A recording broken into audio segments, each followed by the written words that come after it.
అబద్ధపు సాక్ష్యాలు నిర్మిస్తారు. ఒక అబద్ధపు సాక్ష్యాల మీద ఆధారపడి ఒక అక్రమ కేసును ఎట్లాగా ఆపాదిస్తారు. ఇట్లాంటి విషయాలు ఆయన ఎన్ఐఏ అధికారుల విచారణ గురించి రాసిన దాంట్లో రాస్తారు. ఇది మనం గమనించినప్పుడు స్టాన్ స్వామి మన కాలంలో ఒక అపురూపమైన మనిషిగా మనకు కనిపిస్తారు. ఎట్లా ఆయన వ్యక్తిత్వం రూపొందింది ఈ పుస్తకంలో ఆయన గురించి రాసిన వ్యాసాలు అరుణ్ గారు అది కూడా అపార్థం చేశారు. వేరు వేరు సందర్భాల్లో ఇతరులు రాసినటువంటి వ్యాసాలు, అయితే అల్ఫషా అనే ఒక సుప్రసిద్ధ మేధావి రాసిన వ్యాసం చాలా పెద్ద వ్యాసం. ఈ పుస్తకం స్టాన్ స్వామి జైలు డైరీ ఎంత ఉందో అందులో సగం తన వ్యాసం. అట్లాగే అరుణ్ పెరేరా ఈయనతో పాటు సహనిందితుడు భీమా పరేగా ఉంటుంది. ఆయన స్టాన్ స్వామి చనిపోయిన తర్వాత రాసిన వ్యాసం కూడా. అట్లాగే ఈయనతో పాటు సహనిందితుడు జైల్లో ఉన్నటువంటి ఒకే జైల్లో ఉన్నటువంటి వరవరరావు ఈయన చనిపోయిన తర్వాత రాసిన వ్యాసాలు కూడా ఇందులో అనువాదం చేశారు. ఇట్లా ఆయన గురించి వేరు వేరు దృక్పథాలు, భావజాలాలు, వేరు వేరు వయస్సులు ఉన్నటువంటి నేపథ్యాలు వాళ్ళు ఆయన గురించి ఎంత అంచనా వేశారు. అంటే మనం స్టాన్ స్వామిని అర్థం చేసుకోవడానికి అవసరమైన పద్ధతి కూడా ఈ పుస్తకంలో భాగం. కేవలం పుస్తకాన్ని చదివి వదిలిపెట్టడం కాకుండా ఒక కాలంలో జీవించిన ఒక విలక్షణమైన వ్యక్తిత్వం ఎట్లా రూపొందింది. మన కాలంలో ఎందుకంటే మనుషులు మనం అనుకుంటారు, నేను అని నేను అనుకుంటాను, కానీ నేను తయారయ్యేది ఈ స్థలకాలాల్లో తయారు. మీ అందరి సంబంధ బాంధవ్యాలలో నేను తయారు, మీ అందరి ప్రభావాలలో నేను తయారు, మంచైనా చెడైనా. కాబట్టి మీరెవరూ లేకుండా నేను లేదు, ఈ సమాజం లేకుండా నేను లేదు, ఈ కాలం లేకుండా, ఈ నేల లేకుండా, ఈ ఆకాశం లేకుండా నేను ఉన్నాను. అంటే మనుషులు ఒక నిర్దిష్టమైన స్థలకాలాలలో ఎట్లాగా రూపొందుతారు. ఫాదర్ స్టాన్ స్వామి ఏ స్థలకాలాలలో, ఏ పోరాటాలలో, ఏ ప్రభావాలలో, ఏ అధ్యయనాలలో నుంచి ఫాదర్ స్టాన్ స్వామి అనే ఒక వ్యక్తిత్వం రూపొంది అనే విషయాన్ని మనం ఈ పుస్తకంలో చూడవచ్చు. స్థూలంగా ఈ విషయాలు ఈ పుస్తకంలో ఉన్నాయి. అయితే ఈ పుస్తకానికి ఆయన పెట్టిన పేరు కూడా తన జైలు డైరీకి. మామూలుగా చాలామంది అంటూ ఉంటారు, అంతా అయిపోయింది, ఇక ఏమీ లేదు, మళ్ళీ మొదలు పెట్టాల్సిందే, కొత్తగా ఆరంభించాల్సిందే, మానవ జాతి చరిత్రకు సంబంధించిన ఒక ముఖ్యమైన పరిణామ దశ ఆగిపోయింది. చాలా నిరాశ గురైపోయింది. చాలామంది భయానికి లోనే మాట్లాడుకుంటారు. కొద్దిమంది నిరాశతో మాట్లాడరు, కొద్దిమంది భయంతో మాట్లాడరు, కొద్దిమంది ఏం జరుగుతుందో తెలియక మాట్లాడరు. సారాంశంలో జరుగుతున్న ఈ మొత్తం హింసకి, ఈ మొత్తం అమానవీయమైన విషయాలు, ఈ హింసాకాశం మౌన ప్రేక్షకులుగా ఉంది, జరిగిపోతూ ఉంటాయని మౌన ప్రేక్షకులుగా ఉంది. అని స్టాన్ స్వామి ఏమంటారంటే, నేను మౌన ప్రేక్షకుని కాదు. అది స్టాన్ స్వామి. అంటే అందరూ మౌనాన్ని పాటించే కాలం ఒకటి రావచ్చు, ఎవరు పరిశీలించలేని స్థితి కూడా ఒకటి రావచ్చు. మన కళ్ళెదుట జరిగిపోతున్న ఈ మొత్తం హింసకు, అణచివేతకు, విధ్వంసానికి నేను సాక్షిగా ఉన్నాను. అయితే నేను మౌన సాక్షిని కాదు, నేను దాని గురించి మాట్లాడతాను. అంటే ఎంత విచిత్రమైన విషయం అంటే, ఆయనకు తను చనిపోతాడనే విషయం తెలుసు. ఎందుకంటే ఆయనతో పాటు జైల్లో ఉన్నటువంటి ఇతర సహచరుల గురించి ఆయన ఆరోగ్యం ఎంత క్షీణిస్తూ పోయిందంటే, ఇక ఆయనకు మృత్యువు తప్ప వేరే ఆస్కారం లేదు. వయస్సు వల్ల, అనారోగ్యం వల్ల, అనారోగ్యం వచ్చిన వైద్యం అందివ్వకపోవడం, ఆయనకి చనిపోవడమే ఆయనకు ఆ దిశగా ఆయన నడుస్తోంది. ఆయన జీవితం ఆ దిశగా, మృత్యువు దిశగా పోతూ ఉంది. నిజానికి అట్లాంటి సందర్భాలలో ఒక మాట చెప్పి జైలు నుంచి బయటికి రావచ్చు. జైలులో ఒక పత్రం రాసిచ్చి జైలు నుంచి బయటికి రావచ్చు. ఇక నేను ఇలాంటి పనులు చెయ్యను, మీకు వ్యతిరేకంగా ఆలోచించను, ప్రజల గురించి ఆలోచించను అని చెప్పి బయటికి రావచ్చు, జీవితాన్ని కాపాడుకోవచ్చు. కానీ ఫాదర్ స్టాన్ స్వామి ఆ అవకాశం అందరికీ ఉంటుంది. నిజానికి జైలులో పడ్డ వాళ్ళందరికీ ఉండే అవకాశం ఏమిటంటే, దశాబ్దాల తరబడి జైలులో ఉన్న వాళ్ళకి ఇప్పటికైనా అవకాశం ఒక క్షమాపణ పత్రం రాసి చక్కగా ఇంటికి రావచ్చు. ఆయన చనిపోతానని తెలుసు, అయినా సరే నేను మౌన ప్రేక్షకుడిగా ఉన్నాను. నా మరణం ద్వారానైనా సరే నేను మాట్లాడుతాను, నేను చనిపోయి అయినా సరే మాట్లాడుతూ ఉంటాను అని ఒక సందేశాన్ని ఆయన ఇవ్వదలుచుకున్నాడు. అందుకే జైల్లో ఆయన చనిపోవడానికి పూర్తిగా సిద్ధమైంది. మనకు సాయిబాబా కూడా అట్లాగే కనిపిస్తారు. నిజానికి వీళ్ళందరూ కూడా ఈ దశాబ్దాల తరబడి జైలులో ఉండేవాళ్ళు ఏ క్షణమైనా బయటకు రావచ్చు. వాళ్ళకి కావాల్సిందల్లా ఏంటంటే వీళ్ళని జైల్లో పెట్టారు కదా, వీళ్ళను ఏ పని చేయకుండా నిర్బంధించారు. వీళ్లకు సమాజానికి మధ్య సంబంధం కలగదు. వాళ్ళను ఒక రకంగా వాళ్ళు మునిగిపోతే వాళ్ళు క్షమాపణ పత్రం రాసి ఇస్తే ఒక బ్యాడ్ ఎగ్జాంపుల్గా వాడుతున్నారు. ఉద్యమాల్లో పాల్గొంటే ఇంత ఘోరమైన శిక్షలు పడతాయి. ఈ ఘోరమైన శిక్షలు పడ్డ తర్వాత వీరికి జైల్లో నుంచి బయటికి రాలేరు, వీరు జైల్లోనే చావవలసి ఉంటుంది. నిజానికి స్టాన్ స్వామి విషయంలో గవర్నమెంట్ ఏది కోరుకున్నదో ఒక రకంగా ఆయన అదే చేసింది. భీమాపురేగా ఒక కేసు ద్వారా, అంతకంటే ముందు సాయిబాబా కేసు ద్వారా, అంతకంటే ముందు వినాయక సేన్ కేసు ద్వారా ప్రభుత్వం చెప్పదలుచుకుంది ఏంటంటే, ఇప్పుడు బీజేపీ వచ్చింది కాబట్టి, బీజేపీ అన్ని పార్టీల కంటే అత్యంత దుర్మార్గమైంది కాబట్టి మనం బీజేపీ గురించి ఎక్కువ మాట్లాడుతున్నాం. కానీ ఈ పనులన్నీ చేయడానికి వెనక కాంగ్రెస్ కూడా ఉంది. కాంగ్రెస్ పార్టీయే సాయిబాబాని చేయలేదు. వినాయక సేన్ కాంగ్రెస్ ప్రభుత్వంలో లేదు. అంటే ప్రభుత్వంలో ఎవరున్నా సరే, ఏ పార్టీ ఉన్నా, ఎవరు అధికారంలో ఉన్నా వాళ్ళకి హెచ్చరిక చేయదలుచుకుంటారు సమాజం. మీరు సమాజం గురించి మాట్లాడదలుచుకున్నారా? మీరు రాయలసీమ గురించి ఏమైనా ఆలోచించదలుచుకున్నారా? మీరు విద్యార్థుల గురించి ఆలోచించదలుచుకున్నారా? మీరు హక్కులను ఏమైనా మాట్లాడదలుచుకున్నారా? రాజ్యాంగంలో ఉన్నాయి కాబట్టి మాకు కావాలని మీరు డిమాండ్ చేయదలుచుకున్నారా? అయితే మీరు జైల్లో ఉంటారు. జైల్లో చచ్చిపోవాల్సి ఉంటుంది. జాగ్రత్త. జీవిత పర్యంతం జైల్లో ఉండి మగ్గిపోయి అక్కడే మీరు చచ్చిపోవాల్సి ఉంటుంది. ఈ సందేశం అడగడం సమాజం. స్టాన్ స్వామి విషయంలో అక్కడ చేయవచ్చు. అయితే నిజంగా స్టాన్ స్వామి ఒక రకంగా దానికి సిద్ధమయ్యి వాళ్ళు భయపెట్టాలనుకున్నారు. స్టాన్ స్వామి ఆలోచించారు. అది గొప్ప. ఇది అర్థమైంది. స్టాన్ స్వామి ఉదాహరణ ద్వారా మనలాంటి వాళ్ళందరినీ భయపెట్టాలని, ఉద్యమాలకు, సంఘాలకు, పోరాటాలకు దూరం చేయాలని ప్రభుత్వం. కానీ స్టాన్ స్వామి మృత్యువును కౌగలించుకుని జైల్లో చనిపోవడానికి కూడా సిద్ధమని మనందరికీ ఒక హెచ్చరికను, ఒక చైతన్యాన్ని, ఒక అప్రమత్తతను మనకిచ్చాడు. ఇవ్వడం మాత్రమే కాదు, మౌన ప్రేక్షకుడిగా నేను ఉండను, మీరు కూడా మౌన ప్రేక్షకుడిగా ఉండకండి. ఏదో మన స్టాన్ స్వామి పుస్తకాన్ని ప్రత్యేకించి ఈ పుస్తకం అంతా మీరు కొని చదవచ్చు. 200 పేజీల పుస్తకాన్ని మీరు చదవచ్చు. నేను చెప్పదలుచుకున్న విషయం ఏంటంటే, ఈ మొత్తం పుస్తకంలోని శీర్షిక ఏదైతే ఉందో అది పుస్తకంలోని మొత్తం సారాంశం. ఈ శీర్షికని పుస్తక సారాంశం. అదే స్టాన్ స్వామి జీవిత సారాంశం. ఆయన పాటించిన జీవన విలువలు ఏవైతే ఉన్నాయో, నైతిక విలువలు ఏవైతే ఉన్నాయో, ఆయన నైతిక శక్తి ముందు ప్రభుత్వం ఓడిపోయింది. ఆయనకు స్ట్రాయిక్ ఇచ్చకపోవచ్చు, ఆయనకు బెయిల్ ఇచ్చకపోవచ్చు, ఆయనకు వైద్యం చేయించకపోవచ్చు, తద్వారా ఆయన లోపరుచుకున్నాము, లొంగ తీసుకున్నాము, చంపేసామని ప్రభుత్వం అనుకోవచ్చు.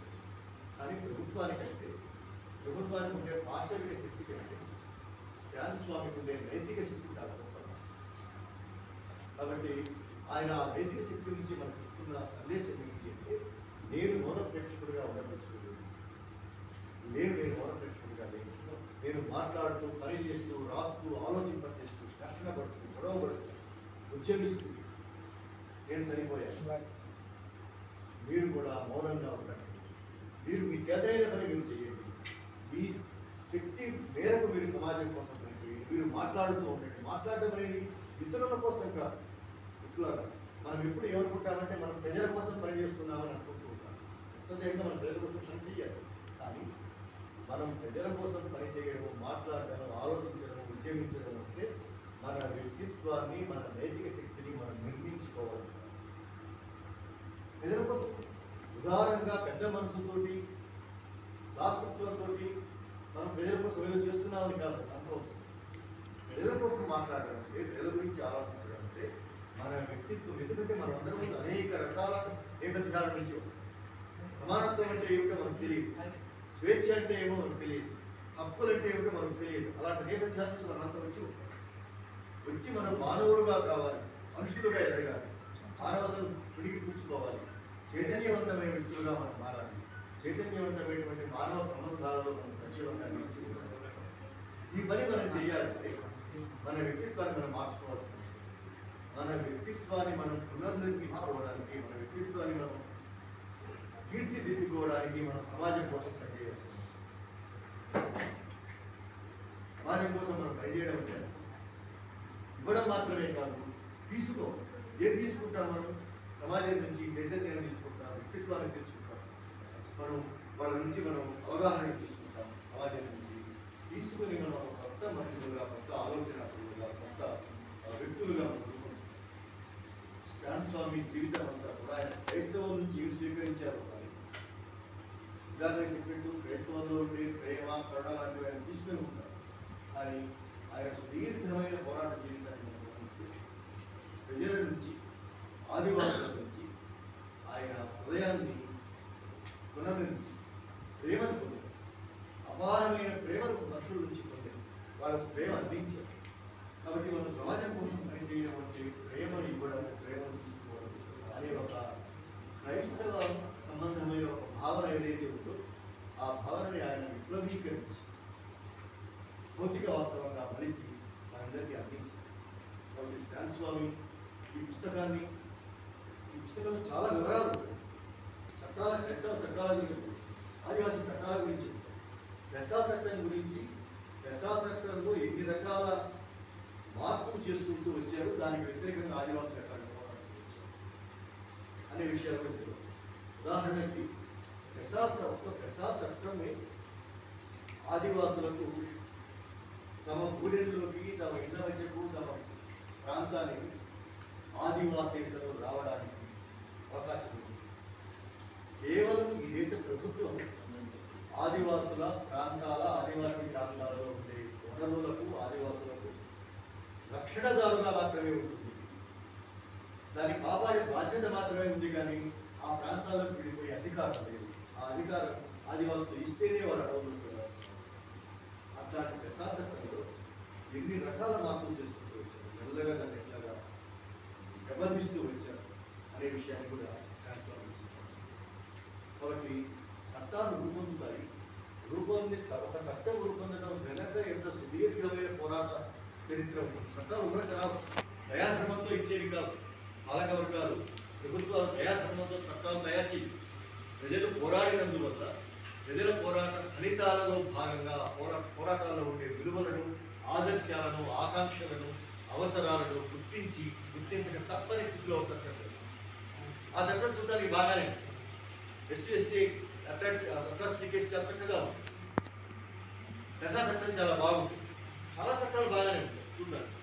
కానీ ఆ చట్టాలు తయారైన తర్వాత వాటి అమలు కోసం ఎంత పోరాటం వచ్చింది. ఆ చట్టం నిజంగానే ప్రజల జీవితంలో భాగం కావడానికి ఎన్ని రకాల పోరాటాలు చేయవచ్చు అనే విషయం మనం పెసా చట్టం స్టాన్ స్వామి రాసిన విషయాలు కనుక దాని మీద ఆయన విమర్శ కూడా మనకు అర్థం. దాని మీద ప్రభుత్వం ఎంత లోపాయకారిగా చట్టాలను దెబ్బతీస్తూ ఉంటుంది, చట్టాలను మాయ చేస్తూ ఉంటుంది, చట్టాలను మార్చేస్తూ ఉంటుంది ప్రాక్టీస్లో అనే విషయాన్ని కూడా స్టాన్ స్వామి దీంట్లో రాస్తారు.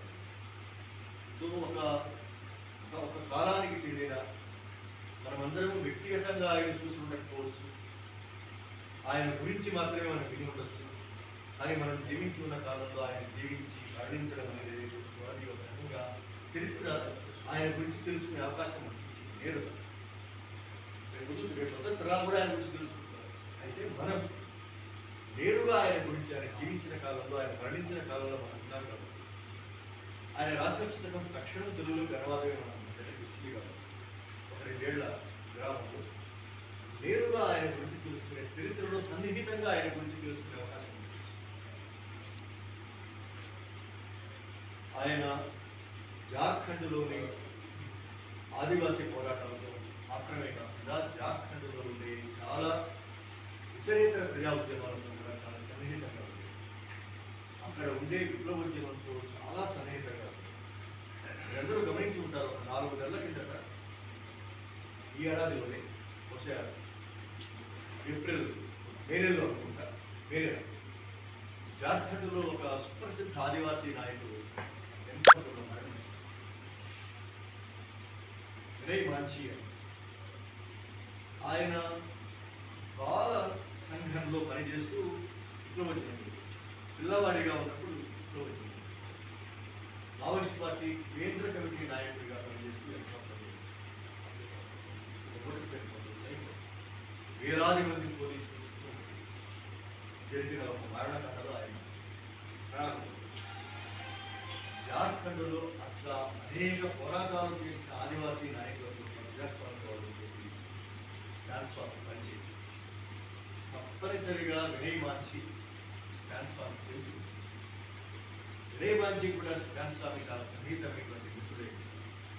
ఎందుకు అంటే జార్ఖండ్లోని అన్ని ప్రజాస్వామిక రాజకీయ ఉద్యమాలకు కేంద్ర స్థానంలో కూడలిగా మొదలుపెట్టారు స్టాన్స్వామి. ఆయన నివాసం ఉంది. ఆయన నివాసంలో విస్థాపన విరోధం నుంచి సమావేశాల దగ్గర నుంచి అనేక రకాల రాజకీయ ప్రజా సంబంధమైన కార్యక్రమాలకు ఆయన నివాసం కూడలిగా. అంటే మామూలుగా ఫాదర్ దగ్గరికి తన సమస్యలని చెప్పుకోవడానికి భక్తులు వెళ్తూ ఉంటారు. మత పూజారి దగ్గరికి భక్తులు తమ కష్టాలు చెప్పుకోవడానికి, తమ సమస్యలు చెప్పుకోవడానికి, దాని గురించి జీసస్ ఒక ప్రార్థన చేయమని చెప్పడానికి వెళ్తూ ఉంటారు.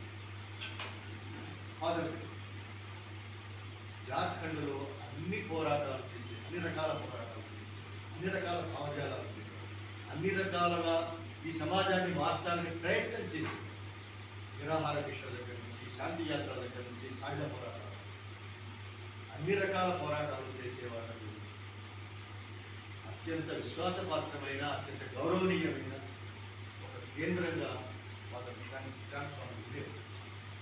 అందువల్ల ఆయన వివాహ చేశారు, ఉద్దాయం చేశారు, నిందితులు చేశారు. వాళ్ళ స్టాన్స్వామి కేవలం బైబిల్ మాత్రమే చదువుకొని దేవుని వాక్యమే ప్రవచించి ఉంటే ఆయన మీద కేసు పెట్టుకునేవారు. లక్షలాది మంది, కోట్లాది మంది అట్లాంటి ఫాదర్లు చాలామంది. అది స్టాన్స్వామి అట్లాంటి ఫాదర్. ఆయన దేవుని వాక్యం చదివినట్టుంటే ఈ సమాజం గురించి, ఈ సమాజ పోకడ ఏంటి, సమాజం ఎందుకు ఇట్లా నడుస్తూ ఉంది, ఒక పక్క రాజ్యాంగం ఉన్నది, ప్రజాస్వామ్యం అంటున్నాం, హక్కులు అంటూ ఉన్నాం, కానీ సమాజం ఎందుకు ఇంత అపసవ్యంగా నడుస్తుంది, అహింస కావాలని కోరుకుంటారు, సమాజం ఎందుకు ఇంత హింసాత్మకంగా, ఈ నాకు ఇట్లాంటి సమాజాన్ని మార్చడానికి ఎన్ని రకాల మనుషులు ఎన్ని ప్రయోగాలు చేస్తున్నారు. ఈ పక్కన సాధారణ ఆదివాసుల దగ్గర నుంచి ఆ పక్కన మావోయిస్టులు ఈ సమాజాన్ని మార్చాలని ఎన్ని రకాల ప్రయోగాలు చేస్తున్నారు. ఈ ప్రయోగాల్లో ఉండే అర్థాలు ఏమిటి, ప్రయోగాల్లో ఉండే ప్రత్యేకతలు ఏమిటి, ఈ అన్ని ప్రయోగాలకు మధ్య ఉండే విలువల కేంద్రం ఏమిటి. మనుషులు స్వేచ్ఛగా ఉండాలి, సమానత్వంతో ఉండాలి, హక్కులతో ఉండాలి, మనిషి నిండైన మానవులుగా ఉండాలి, పరిపూర్ణమైన మనుషులుగా ఉండాలి అనే విలువ ఏదో ఈ అన్ని ఉద్యమాలకు కేంద్రంలో ఉంది. ఈ అన్ని ఉద్యమాల సారాంశం ఏమిటి అంటే మనుషులు మనుషులుగా జీవించాలి, మానవత్వం జీవించాలి, సమాజంలో మానవత్వం. ఇట్లాంటిది ఏదో ఆయన తెలుసుకుంది. ఆయన తెలుసుకోవడం వల్ల ఆయన జీవిత పర్యంతం ఆ విలువని అంటిపెట్టుకొని కొనసాగాడు. మృత్యువులో కూడా ఆ విలువను పాటించాడు.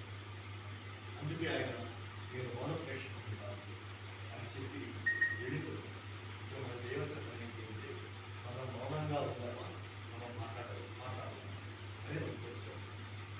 మనం మౌనంగా ఉన్నాము అంటే స్టాన్స్వామి ఆదర్శానికి మన వ్యక్తిత్వానికి మంచి సంబంధం ఉంది. మన శక్తి మేరకి మనకు వచ్చిన భాష బండగా మాట్లాడతామా, తెలివిగా మాట్లాడతామా, మేధావిగా మాట్లాడతామా, కార్యకర్తగా మాట్లాడతామా, మీకు ఎట్లా వస్తే అట్లా మాట్లాడాలి. మీకు ఏ చేత అయితే ఆ పని చేయండి. అది మనం చేసినప్పుడే మనం స్టాన్స్వామి చెప్పినట్టు మనం కూడా మౌనంగా లేకుండా మనం కూడా సజీవంగా ఉంటాం. ఆయన భౌతికంగా నిర్జీవైపోయాడు. మనం ఈరోజు ఉన్నాం కాబట్టి మనం సజీవంగా ఉండాలి అంటే, మనం సజీవంగా ఉన్నామని చెప్పడానికి రుజువు ఏమిటి అంటే, మనం మాట్లాడుతూ ఉంటాం, మనం పనిచేస్తూ ఉంటాం, మనం ఆదర్శవంతమైనటువంటి లక్ష్యాల కోసం ముందుకు పోతూ ఉండడం అనేది మన శాస్త్రానికి ఇచ్చే నివాళి.